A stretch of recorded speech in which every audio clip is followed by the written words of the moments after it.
안녕하세요 투자자 여러분, 조합우팁입니다. 오늘 이 시간에는요 금리 인상과 인플레이션에 어떤 상관관계가 있는지 한번 알아보고요, 그리고 이제 진짜 상승을 위해서 어떤 신호를 기다려야 되는지 큰 빅픽처를 한번 그려보도록 하겠습니다. 자, 그래서 지금 어떻게 해야 하는지 그 대응 방법에 대해서도 얘기를 한번 나눠보도록 하겠습니다. 자, 투자와 관련된 경제 상식 부분인데요. 자, 경기라는 냄비에 여기에 성장이라는 것도 담겨져 있고요. 그 다음에 여기에 물가라는 것도 같이 재료로 들어가 있습니다. 자, 이것들이 함께 버무려져서 요리가 되는데 이제 너무 뜨거워졌어요. 경기도 뜨거워지고 성장과 특히나 지금은 물가가 문제가 돼서 물가가 너무 오르고 있죠. 그래서 물가가 뜨거운데 이 뜨거운 것을 식혀주기 위해서 찬물을 붓고 있습니다. 자, 찬물이 바로 뭐냐면요, 금리입니다. 즉 금리 인상이 바로 찬물에 해당되고요. 이 찬물을 이렇게 부으면 어떻게 될까요? 물가라는 이 녀석은 이 재료에서 좀 차가워지겠죠. 자, 이게 바로 지금 연준이 금리 인상을 하고 있는 궁극적인 목표입니다. 자, 그러면 여기서 다음을 풀어볼게요. 7월 28일 날 GDP 성장률을 발표했는데 금리 인상으로 인해서 GDP 성장률이 마이너스 0.9%로 낮은 수치를 발휘했습니다. 그러면 시장에서 어떻게 반응을 했는지 한번 다시 되돌아보면요. 이거는 당일날 30분봉의 이제 S&P 500 지수인데요. 이거 발표되자마자 시장은 훅 하락했어요. 바로 또 다시 반등을 해서 결국 그날 종가는 플러스로 마감했습니다. 자, 그러면 이 이유가 뭘까요? 다들 시장에서 우려했던 것은 GDP 성장률이 낮아지면은 시장이 또 한번 경기 위축에 대한 두려움으로 빠질 거라고 예상하고 있었는데, 이렇게 올라간 이유에는요, 바로 유가가 있었습니다. 자, 7월 유가가 이렇게 6월 대비 하락하고 있었습니다. 그러면은 유가 하락이 어디에 영향을 주냐면요, 바로 이 인플레이션 지수에 영향을 줍니다. 그래서 지난달에는 인플레이션이 다들 아시다시피 9.1%의 상승률을 나타냈어요. 자, 그런데 지금 컨센서스는 얼마? 8.7%로 낮아질 거라고 지금 예측들을 하고 있어요. 그 배경에는 바로 이 유가가 포함이 되어 있기 때문입니다. 자, 그럼 과연 오늘 발표되는 이 인플레이션 지수는 과연 얼마의 지수를 발표하는지 한번 지켜봐야 되고요. 더 중요한 것은요, 바로 이 사실을 스마트머니들은 이미 알고 있다는 거죠. 그래서 이 알고 있는 이 내용을 가지고 그들은 시장에 반영하고 있는 겁니다. 자, 기술적 분석으로 대응 전략을 한번 세워보도록 하겠습니다. 자, 지금 보시는 그림은 S&P 500 차트입니다. 자, 좀 차트가 복잡하죠. 자, 여기 보시면 그렇게 어렵지 않습니다. 지금 7월 달에 많이 올라왔죠. 자, 그러면 현재 8월 달에 어디까지 위치해 와 있냐면요, 여기에 급락했던 직전 고점, 6월 달에 찍었던 이 고점이죠. 그 위치까지 이미 와 있어요. 그 위치에 와 있는 상태에서 위에 매물권에 지금 부딪히고 있는 겁니다. 자, 지금 제가 파란색으로 그리고 있는 게 바로 뭐냐면요, 매물권이에요. 앞서 물렸던 사람들이 팔기 시작한 겁니다. 자, 그래서 시장이 강하게 지금 못 올라가고 있고 막힌 겁니다. 자, 요거는 자연스러운 현상이에요. 자, 그러면 그 다음에 이어지는 그림은 어떤 그림이 있어야 되는지 그거에 대해서 한번 얘기를 해볼게요. 이렇게 보면 좀 복잡하지 않습니까? 좀 단순하게 다른 이평선은 다 지워버릴게요. 자, 그러면 단순해졌죠. 이 그림에서 지금 한번 살펴볼 거는 뭘 살펴보냐면요, 진바닥을 그리고 지금 한정적으로 올라가다가 위에서 막혔는데, 자, 앞으로는 막히지 않고 진바닥을 형성하고 추세 상승으로 계속 좀 길게 올라갔으면 좋겠죠. 그럼 이 상승으로 전환되는 그런 흐름이 나오려면 여기 이 그림에서요, 패턴이 만들어져야 되고요. 그 패턴은 바로 지금 제가 그려볼게요. 자, 여기 올라와 있습니다. 자, 그러면 여기에서 어떤 흐름이 이어져야 되냐면요, 그래서 한번 조정을 받아야 돼요. 조정 받을 때 조건이 있습니다. 여기 라인.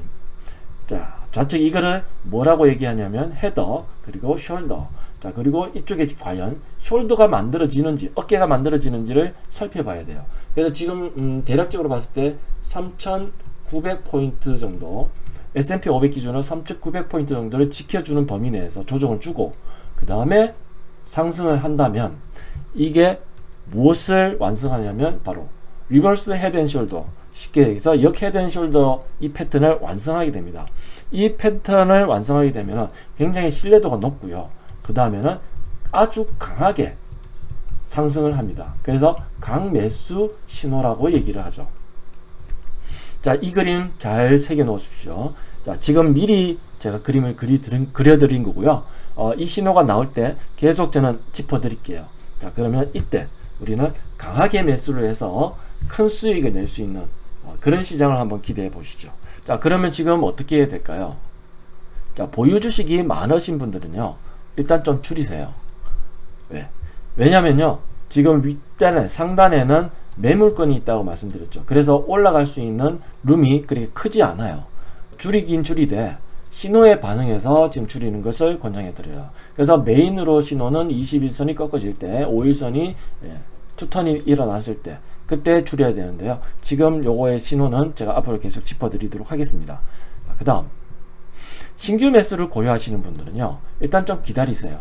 지금 들어가서 많이 먹을 수 있는 룸이 없어요. 그렇기 때문에 리스크를 짊어지고 지금 신규 매수 하는 것보다는 리버스 헤드 앤 숄더 그 패턴이 나올 때 강하게 드라이브 하는 것이, 그게 오히려 마음 편하고 큰 수익을 기대해 볼 수 있는 그런 전략이라고 볼 수 있습니다. 자, 그리고 플러스 알파로 지수 해지 부분이 있습니다. 자, 지수 해지가 뭐냐면요, 보유 주식이 굉장히 많아요. 예를 들어서 이제 테슬라를 지금 내 계좌에 이만큼 많이 가지고 있다고 칠게요. 근데 테슬라를 좀 팔기 싫어요. 한 주 한 주 내가 모아 왔는데 팔려고 하니까 좀 아깝고, 시장은 흔들흔들거리고, 이 주식을 좀 보호하는 차원에서 내가 해지를 하는 겁니다. 그게 바로 해지, 지수 해지라고 하고요. 그때 사용하는 것이 바로 숏 ETF, 대표적으로 QID는 2배수짜리고요. SQQQ, 얘는 3배수짜리입니다. 얘를 매수해서 같이 포트폴리오에, 내 계좌에 담아 놓는 거예요. 그러면은 많은 주식은 이렇게 많이 가지고 계시고, SQQQ나 QID를 이렇게 같이 갖고 계시면, 얘가 시장이 하락한다고 했을 때 얘가 플러스로 올라가고, 주가는, 내 주식의 주가는 떨어지겠죠. 근데 두 개 플러스가 되면서 손실을 어느 정도 만회해주는 그런 역할을 하는 것입니다. 그래서 이 지수 해지 전략이 굉장히 이런 시장에서는 좀 유효한 그런 방법 중에 하나입니다. 자, 주요 종목 흐름과 함께 살펴보도록 하겠습니다. 먼저 반도체 ETF. 이틀 동안에 지금 반도체 ETF가 많이 떨어졌죠. 특히나 엔비디아와 마이크론이 좀 많이 떨어지면서 반도체 시장에 좀 많은 영향을 주고 있는데요. 그 흐름을 한번 살펴보고요. 나스닥 지수 ETF도 같이 한번 살펴보도록 하겠습니다. 그리고 시가총액 상위 종목들도 살펴보도록 하는데요. 먼저 짚고 넘어갈 거는요, 이 세 개 시가총액 상위 종목과 그 다음에 나스닥 지수와 그 다음에 반도체 ETF를 서로 비교를 했을 때 반도체 ETF가 빨리 움직이고 있다라고 먼저 말씀드릴 수 있어요. 자, 그 모양새는 바로 여기에 있습니다. 자, 같이 한번 살펴보시죠. 지금 보시는 차트는 이제 필라델피아 반도체 지수예요.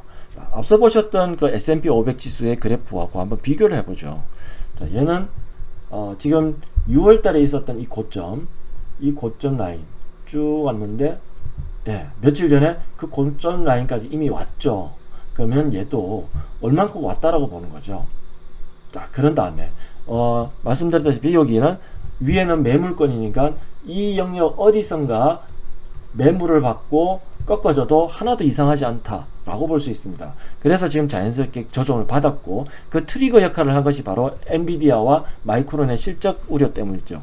자, 그러면 앞서 말씀드렸던 역 헤드 앤 숄더 패턴 그림 기억나시나요? 자, 이렇게 내려왔다가 다시 올라갔다가 내려왔다가 이렇게 사람 모양새죠. 자, 이게 머리가 되고요. 그 다음에 좌측 어깨, 우측 어깨가 됩니다. 자, 그래서 지금 이 패턴은 얘도 필라델피아 반도체 지수는요, 역 헤드 앤 숄더 패턴도 얘도 만들어 가야 되고요. 더더욱 얘는 앞서 제가 설명드렸다시피 파동 이론상 5파동을 다 왔고, 그 5파동 이후에 다시 반등을 하고 있는 중입니다.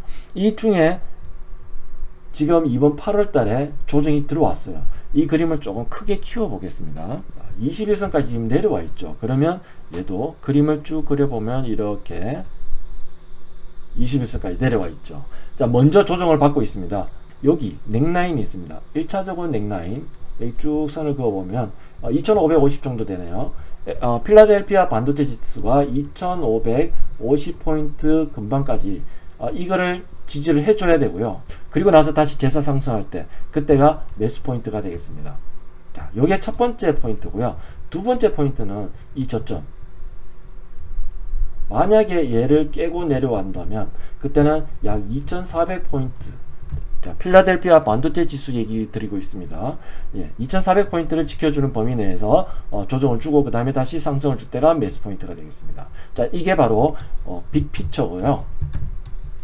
그러면 지금 당장은 어떻게 되는데 라고 생각했을 때 그때는 자, 단기적인 시각에서는 월봉 캔들이 지금 음봉으로 전환했습니다. 그래서 반등 줄 때 물량을 줄이시는 것을 권장해 드려요. 자, 필라델피아 반도체 지수는 관련된 ETF가 속수는 약 390달러 정도가 되네요. 요 사이에서 조정을 좀 줬다가 그랬다가 다시 상승을 주는지 한번 살펴봐야 되겠습니다. 이 점을 깨버리면 두 번째 지지 라인은 여기는 약 330달러 정도 되네요. 자, 이 라인을 지키는지를 또 한번 두 번째 체크를 해봐야 되겠죠.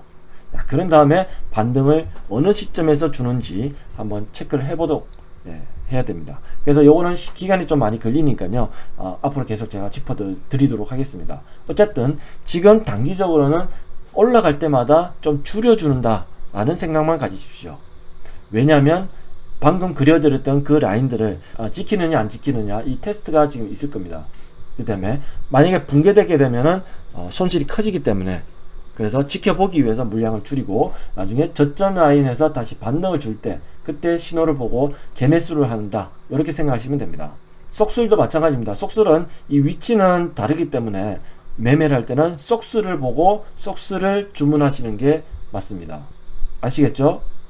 속술은 3배수짜리고 파생 상품을 같이 끼고 있기 때문에 차트는 필라델피아 반도체 지수하고는 괴리가 있어요. 그렇기 때문에 중심으로 잡으실 때는 속술을 중심으로 잡고 얘 패턴에 따라서 속술 3배수짜리를 매매를 하시면 되겠습니다. 그 다음에 테슬라 한번 보실게요. 자, 테슬라를 보시면은 얘는 좀 파동에서 좀 달라요. 21선이 투턴을 주고 61선을 지금 돌렸습니다. 그래서 올라가고 있는 중인데 얘도 마찬가지 첫 번째 캔들 신호는 아주 양호하게 나왔습니다. 그러면 두 번째 지금 눌림목이 나온 것이고 이 눌림목이 제 표현이 좀 다른 거 아시죠? 조정이 아니라 눌림목이라고 했습니다. 이 눌림목이라는 게 맞으려고 하면은 얘도 많이 빠지면 안 돼요. 많이 빠지면 안 된다는 게 얘는 흐름을 봐야 되는데요.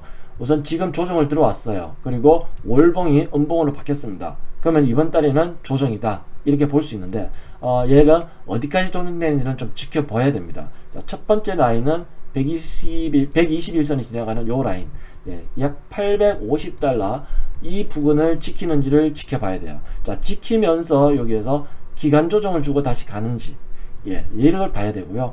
두 번째 넥라인은요 지금 직전 고점 라인이 여기입니다. 그래서 750달러 정도가 되네요.